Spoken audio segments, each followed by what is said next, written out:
I was just wondering if you can discuss your journey to becoming a writer or an artist. And I know, Mr. Lee, you had plans on going to medical school, which is what I'm currently headed towards. I just wanted to know, like, how you immersed yourself into the comic book industry. Either of you. Well, I was born in 19...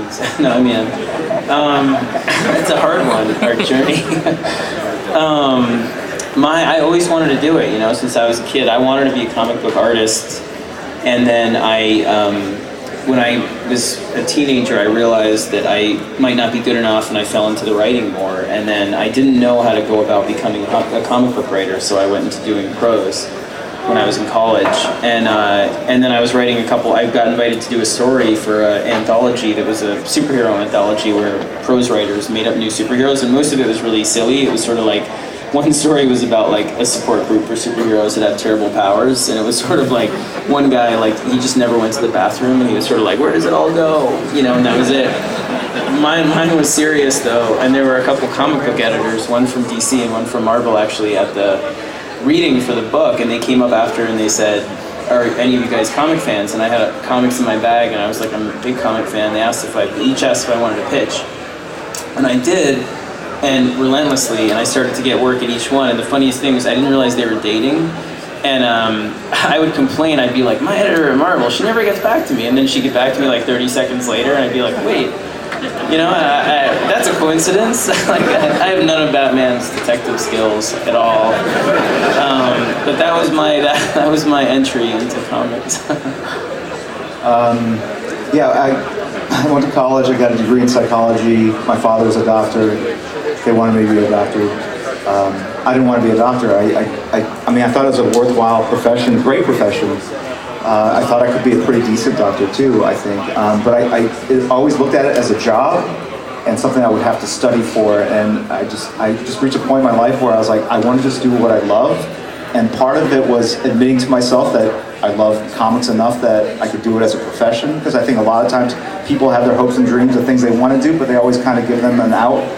You know, you give yourself an out, like, you know, I'm not tall enough, or I'm not, you know, you have to be in the right place at the right time. And you have to come to that point where you go, like, if you want this badly enough, you will make it happen. And I just kind of reached that epiphany, and I basically decided after I graduated that I would give myself a year to get into comics. And this is before the internet and Google, and so I just went on this mass binge of trying to find everything I could about the publishing business. And I went to comic book shops, found fanzines with interviews about comic book professionals, how they got in the business.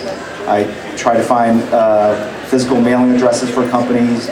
I basically really pursued it as much as I would pursue getting into medical school, and spent a good several months pulling that information together. And then I just basically put a drawing table next to my bed at my parents' home, which they loved, by the way. They loved me coming back after college. And I basically would roll out of bed and just start drawing as if I had the job already. And that way I could see if I could actually do this. Can I draw 8 or 9 hours a day, and what's that like? And it was actually very, very difficult and painful, physically painful to do. But that was the process. And then I started mailing in things, submissions to editors, and I started getting some feedback, even though the rejection notices, they're on. I post them online. People seem to find inspiration from them. I think they're pretty funny because they just slammed me so badly.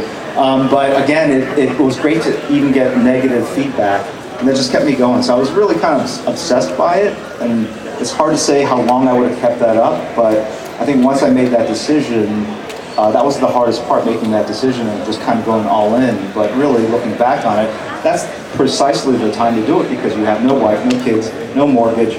That's the time when you can really just experiment and do whatever you want with your life, and you can always kind of fall back on, you know, career medicine, whatever, you know, later. And I always had that in my back pocket. But then after a year of working in comics, I contacted my university and told them that, because I had to pay a fee to keep all my MCAT scores and all my recommendations and all that on file, and I just told them, like, I'm just going to do this other thing. And this was even before things took off in the comic side. I just realized I found what I truly loved. It never felt like work to me, and so I've not really looked back since then.